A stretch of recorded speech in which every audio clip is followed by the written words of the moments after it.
ভাত বেড়ে গুছায় একদম বাতি স্কুলে যাবো। দোষটা কি তাহলে আসিয়ার বোনের হামিদারই ছিল? হামিদার কারণেই কি আসিয়াকে এভাবে পরপারে পাড়ি জমাতে হলো? এবার কি বলছে আসিয়ার আপন কাকি? ভিউয়ার্স, এ বিষয়ে জানতে সম্পূর্ণ ভিডিওটি দেখে সঙ্গেই থাকুন। না, আমার কেমন লাগতেছে বলে বোঝাতে পারবো না যে আমার কেমন লাগতেছে। এ পাশ দিয়ে ডাকতো, ও পাশ দিয়ে ডাকতো।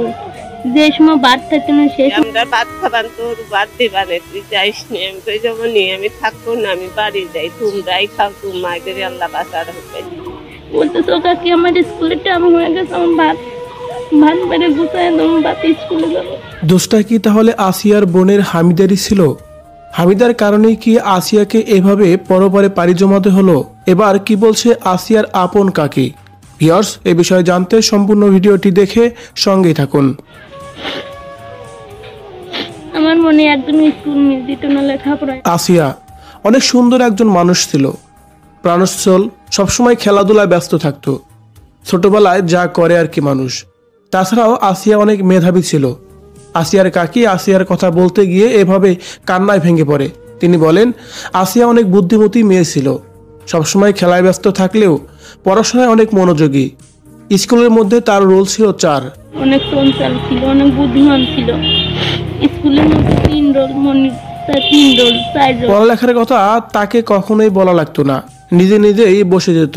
কখনো স্কুলে যাওয়ার আগে যদি তার ঘরে কোনো ভাত না থাকতো অথবা তার মা না থাকতো, আমাকেই বলতো, আমি সবকিছু করে দিতাম। কোনো টাকা পয়সা লাগলেও আমিও হেল্প করতাম। এভাবেই যেন আসিয়াকে নিয়ে কথাগুলা বলছিলেন আসিয়ার কাকি।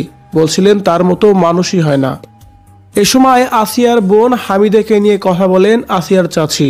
তিনি বলেন, হামিদা সদীপের ঘর 3 মাস করার পর 3 মাস পরে তাদের মধ্যে একটু সমস্যা সৃষ্টি হয়। স্বামীর বাড়িতে যেতে চায় না হামিদা, যার কারণে আমরা কিন্তু কবিরাজও দেখিয়েছিলাম তাকে।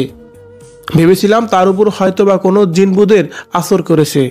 কিন্তু কবিরাজ দেখানোর পর এক সময় তাকে জোর করে তার স্বামীর বাড়িতে পাঠিয়ে দেওয়া হয়। কিন্তু তার স্বামীর বাড়িতে পাঠানোই যে আমাদের ভুল ছিল সেটা আমরা কখনোই বুঝতে পারিনি।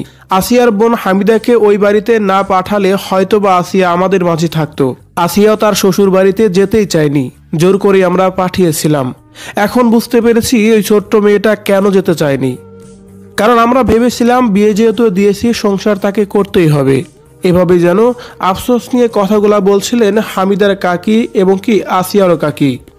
এ সময় আসিয়ার কাকি বলেন, আমাদের মনের উপর যে অত্যাচার যেভাবে চালানো হয়েছে, যা হয়েছে, ঠিক সেইভাবে আসিয়ার আসামিদেরও যেন মৃত্যুদণ্ড কার্যকর করা হয়। তাহলেই আমার মনই আত্মার শান্তি পাবে। এখন দেখার বিষয় আদৌ কি ওই নরপশুদের কোনো শাস্তি হয় কিনা। সুপ্রিয় দর্শক মণ্ডলী, সম্মানিত দর্শক শ্রোতা, এতক্ষণ আপনারা দেখলেন মাগুরার আসিয়াকে কিভাবে দর্শন করা হয়েছিল। এই দর্শনের পিছনে কে কে জড়িত ছিল তা সম্পূর্ণ আপনারা ভিডিও দেখে বুঝতে পেরেছেন। আরও ভালো ভিডিও পেতে এসআই মোল্লা 24 নিউজ ইউটিউব চ্যানেলের সাথে থাকুন। পরবর্তীতে আরও ভালো ভিডিও নিয়ে হাজির হব। ততক্ষণে সবাই ভালো থাকুন, সুস্থ থাকুন। শেয়ার করে এসআই মোল্লা 24 নিউজ ইউটিউব